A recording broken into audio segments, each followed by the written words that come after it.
నమస్కారం Q6 news కి స్వాగతం. హెడ్లైన్ చూద్దాం. తెలుగు రాష్ట్రాల్లో జోరుగా వర్షాలు, స్తంభించిన జనజీవనం, మరో 2 రోజుల పాటు వానలు.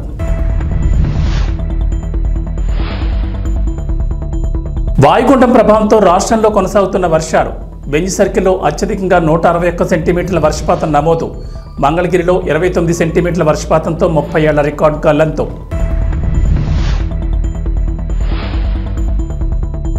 బంగాళాఖాతంలో స్థిరంగా కొనసాగుతున్న వాయుగుండం. ఉమ్మడి కృష్ణా, గుంటూరు, పశ్చిమ గోదావరిలో బీభత్సం. రాయలసీమ, కోస్తాలోని పలు ప్రాంతాల్లో అత్యంత భారీ వర్షాలు. తెలంగాణ సర్పంచ్ ఎన్నికలు, రిజర్వేషన్ల ఖరారు తర్వాతే ఎలక్షన్. బంగాళాఖాతంలో ఏర్పడిన వాయుగుండం ఉత్తర ఏపీ, దక్షిణ ఒడిశా, కళింగపట్నం సమీపంలో అర్ధరాత్రి తీరాన్ని దాటింది. దీంతో 2 తెలుగు రాష్ట్రాల్లో జోరుగా వర్షాలు కురుస్తున్నాయి. భారీ వర్షాలకు జనజీవనం స్తంభించిపోయింది. స్కూళ్లకు అధికారులు సెలవులు ప్రకటించారు. ఎడతెరిపి లేని వర్షాలతో వాగులు, వంకలు పొంగి పొర్లుతున్నాయి. చెరువులు, జలాశయాలు, ప్రాజెక్టులు జలకళను సంతరించుకున్నాయి. ఏపీ, తెలంగాణలోని చాలా జిల్లాలకు ఐఎండీ రెడ్ అలర్ట్ జారీ చేసింది. మరో 2 రోజుల పాటు అత్యంత భారీ వర్షాలు కురిసే అవకాశం ఉందని వాతావరణ శాఖ హెచ్చరించింది. దీంతో అధికారులు అప్రమత్తమయ్యారు. లోతట్టు, తీర ప్రాంత ప్రజలు అలర్ట్గా ఉండాలని హెచ్చరికలు జారీ చేశారు. ఇక హైదరాబాద్ మహానగరాన్ని ముసురు కమ్మేసింది. శనివారం ఉదయం నుంచి ఎడతెరిపి లేకుండా వర్షం కురుస్తూనే ఉంది. చల్లటి గాలులు వీస్తున్నాయి. ఇవాళ ఆదివారం కావడంతో ఉద్యోగులు, విద్యార్థులు ఇళ్లకే పరిమితమయ్యారు.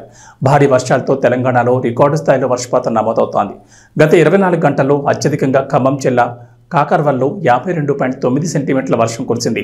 మహబూబాబాద్ జిల్లా ఎనుగుర్తిలో 45.5 సెంటీమీటర్లు, వరంగల్ జిల్లా రెడ్లవాడలో 45 సెంటీమీటర్లు, మహబూబాబాద్ జిల్లా చిన్నగూడూరులో 40 సెంటీమీటర్లు, సూర్యాపేట జిల్లా ముకుందాపురంలో 44 సెంటీమీటర్ల వర్షపాతం నమోదైనట్లు అధికారులు తెలిపారు. ప్రకాశం బ్యారేజ్ వద్ద 2వ ప్రమాద హెచ్చరిక జారీ చేశారు. భారీ వర్షాల కారణంగా కృష్ణానదికి వరద పోటెత్తుతోంది.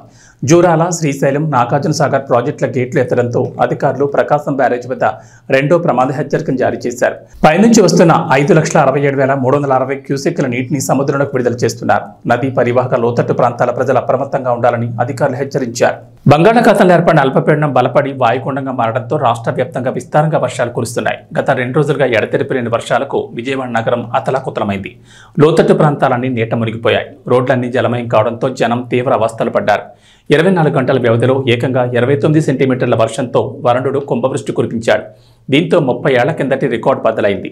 రహదారులన్నీ ఏరులయ్యాయి. ఏకధాటి వర్షాలకు మొగల్రాజపురంలో కొండచర్యలు ఇళ్లపై విరిగిపడి 6గురు మృతి చెందారు. బెంజ్ సర్కిల్లో 161 మిల్లీమీటర్లు, గన్నవరం ఎయిర్పోర్ట్ వద్ద 123 మిల్లీమీటర్ల వర్షపాతం నమోదైనట్లు ఏపీకి చెందిన ప్రముఖ వాతావరణ నిపుణుడు కె ప్రణీత్ తెలిపారు.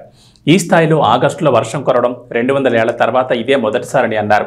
తాడేపల్లిలో 121 మిల్లీమీటర్లు, మంగళగిరిలో 118 మిల్లీమీటర్లు వర్షం కురిసింది.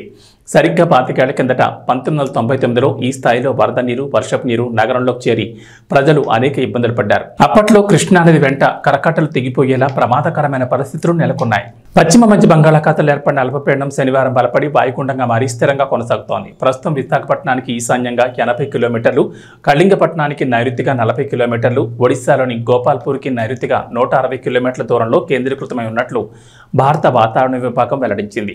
వాయుగుండం గంటకు 6 కిలోమీటర్ల వేగంతో కదులుతోందని, ఆదివారం కళింగపట్నం వద్ద తీరం దాటే అవకాశం ఉందని అంచనా వేసింది. దీని ప్రభావంతో రాష్ట్రంలో ముఖ్యంగా కోస్తా, రాయలసీమలోని కొన్ని చోట్ల భారీ నుంచి అతి భారీ వర్షాలు, కొన్ని ప్రాంతాల్లో మోస్తరు వర్షాలు కురుస్తాయని తెలిపింది. పశ్చిమ వాయు దిశగా కదులుతోన్న ఈ అల్పపీడనం శనివారం రాత్రి తీరం దాటే అవకాశం ఉందని ముందు అంచనా వేశారు. కానీ ఇది ఆ ప్రాంతంలో స్థిరంగా ఉండడంతో ఆదివారం ఉదయం తీరం దాటుతుందని భావిస్తున్నారు. ఇక అరేబియా సముద్రంలో ఏర్పడిన తుఫాను అస్నా కేంద్రం నుంచి బంగాళాఖాతంలోని వాయుగుండం కేంద్రం వరకు రుతుపవన ద్రోణి కొనసాగుతోందని అమరావతి వాతావరణ కేంద్రం పేర్కొంది. వీటి ప్రభావంతో శనివారం రాష్ట్ర వ్యాప్తంగా భారీ నుంచి అతి భారీ వర్షాలు కురుస్తాయి. తెలంగాణలో సర్పంచ్ ఎన్నికల కోసం ఆశావాహులు ఎదురుచూస్తున్నారు. ఇప్పటికే గ్రామాల్లో పలువురు సర్పంచ్ ఎన్నికల్లో పోటీ చేసేందుకు రెడీ అయిపోయిన నేతలు ప్రజలను మచ్చిక చేసుకునేందుకు ప్రయత్నిస్తున్నారు.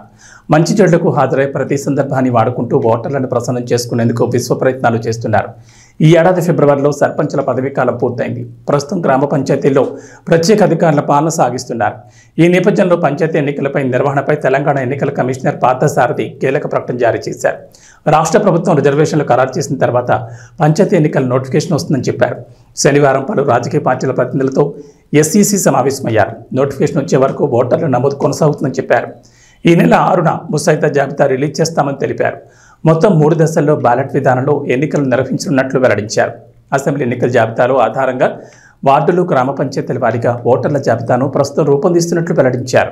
కర్నూలు జిల్లా వెల్దుర్తి మండలం సిహెచ్సి వైద్యశాలను జిల్లా ఇన్ఛార్జ్ వైద్యశాఖ అధికారి భాస్కర్ ఆదివారం ఆకస్మిక తనిఖీ నిర్వహించారు.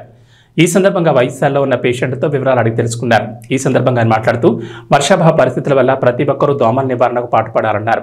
ముఖ్యంగా నీటిని కాచి వడబోసి తాగాలని సూచించారు. జిల్లా అధికారి వెంట సిహెచ్సి వైద్యులు doctor Rangaswamy, doctor Dharani, doctor Naveen, Govardhan Giri, PHC doctor Guvan Teja, Ramallakota PHC health supervisor Mohan తదితరులు పాల్గొన్నారు.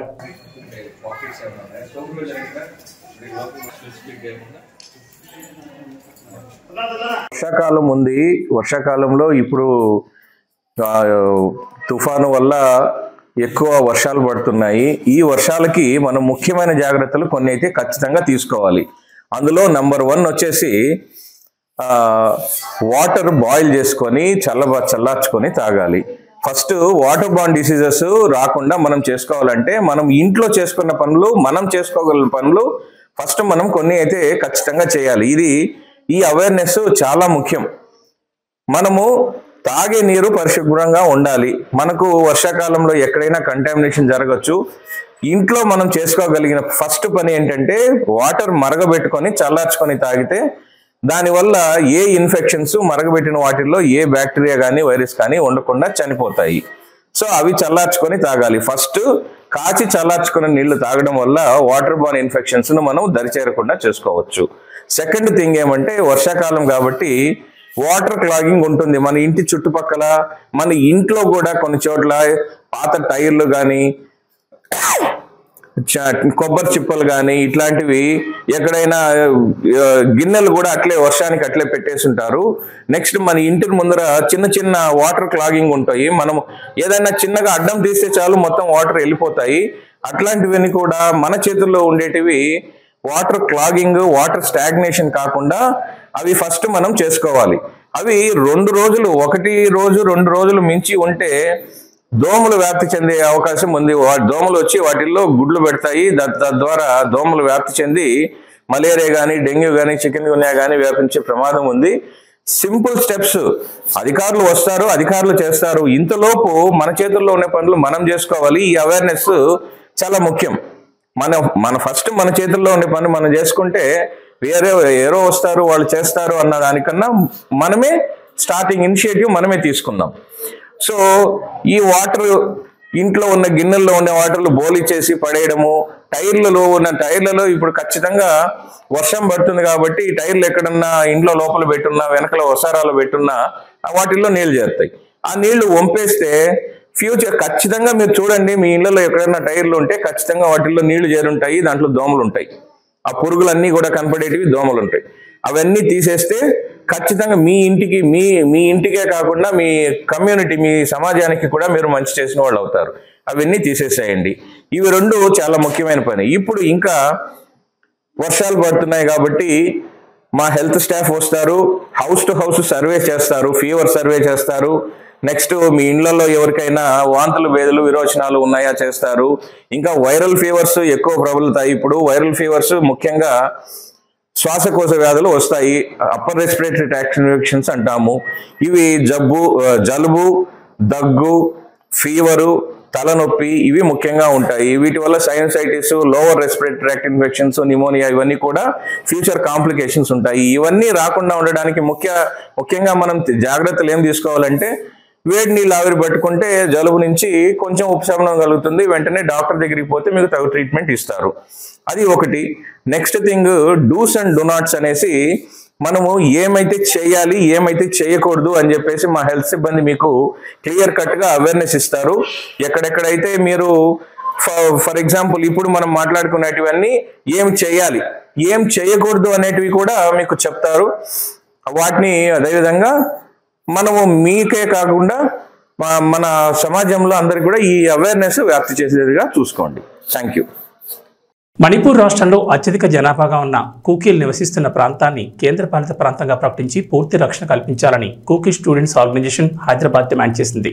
పాండిచేరి మాదిరిగా రాజ్యాంగంలోని 239వ ఆర్టికల్ ప్రకారం కేంద్రపాలిత ప్రాంతంగా ప్రకటిస్తే మణిపూర్ రాష్ట్రంలో కూకీలు శాంతియుత జీవనం సాగిస్తారని వారు తెలిపారు. హైదరాబాద్ బషీర్బాగ్ ప్రెస్ క్లబ్లో ఏర్పాటు చేసిన సమావేశంలో కూకీ స్టూడెంట్ ఆర్గనైజింగ్ ప్రతినిధులు లోనా డొంగల్, లిట్కోలన్ సవంటక్ తదితరులు మాట్లాడారు. మణిపూర్లో కూకీ, నాగోస్ 48% జనాభాగా ఉండగా మైతాస్ కులస్తులు 52% ఉన్నారని, గత సంవత్సరం జరిగిన సంఘటనలో కూకీలు తీవ్రంగా నష్టపోయారని వారు ఆరోపించారు. 191 మంది హత్య చేయబడ్డారని, 39 మంది అదృశ్యమయ్యారని, 41,000 మంది మణిపూర్ రాష్ట్రాన్ని విడిచి వేరే రాష్ట్రాలకు వలసపోయారని, తెలంగాణ కూడా అధికంగా వలస వచ్చారని వారు తెలిపారు. కూకీలపై బాంబులు వేసి జాతిని నాశనం చేయాలని మణిపూర్ రాష్ట్ర CM Biren Singh audio viral అవుతున్న నేపథ్యంలో కూకీలు తీవ్ర ఆందోళన చెందుతున్నారని అన్నారు. మణిపూర్ దాడులపై జ్యుడిషియల్ కమిషన్ ఏర్పాటు చేసి నివేదికను సమర్పించినప్పటికీ ఇప్పటి వరకు ఎలాంటి చర్యలు తీసుకోలేదని, బాధ్యులైన దోషులపై కఠిన చర్యలు తీసుకోవాలని వారు డిమాండ్ చేశారు. Secretary for Kuki Student Organization, Hyderabad branch, and I am Francis Haukim. I am also a representative of Kuki MP Manipur for Hyderabad. I would like to give a brief introduction because I am sure most of you might not be. Kuki Student Organization is the apex and one of the highly esteemed third 2023. We were headquartered in Imphal, but after the violence we have shifted our headquarters. KSO Hyderabad branch is one of the branches of Kuki Student Organization. Is to promote the welfare and development of the student community. We pursue various studies as well as careers across various cities in India. So the aim of Kuki Student KSO Hyderabad branch also organizes regular academic as well as several cultural activities to meet those goals. As well as the various branches has been forced to raise our voices against the various atrocities which are meted out to our community in Manipur. Critical issues which are very pertinent to the ongoing conflict induced briefly and which is also there in the banner. Now, organizations and the various civil society are shouting at the top of our voices that this conflict is not a fight between just two communities, but it's nothing but a Kukis and Nagas. Two main tribes are Kukizo, Nagas, two main tribes into. So May 3, 2003 ki jarigina anni meeku telusu ani jarigindi more than 200 chachipoyaru, even 39 still missing lo unnaru, and more than 60,000 people ఇప్పుడు మణిపూర్ కానీ Mizoram, Assam, even తెలంగాణలో కూడా వచ్చారు, displays person అయిపోయారు. So వాళ్ళకి future ఏమిటి, ఇది violence ఎప్పుడు ఆపుతుంది, ఆపిన తర్వాత ఏమవుతుంది అని ఏం హోప్ లేదు. So their future is very very dark ఫ్యూచర్లో ఉన్నారు. సో ఇప్పుడు వరకు మోర్ దెన్ 1000 కేసెస్ ఫైల్ అయింది, కానీ ఒక్క కూడా సాల్వ్ అవ్వలేదు. అది నోట్ చేసుకోండి. సో ఈరోజు ఎందుకు ఈ ప్రెస్ మీట్ పిలుస్తున్నామంటే, after this more then 16 months 16 months ఏం సొల్యూషన్ లేదు, వైలెన్స్ జరుగుతుంది. Okay fine, government hills valley మధ్యలో బఫర్ జోన్ పెట్టారు, ఓకే తగ్గింది. Misunderstanding, conflict among ethnic communities, but the one that we are currently going through stands out from the other, and there are few reasons why.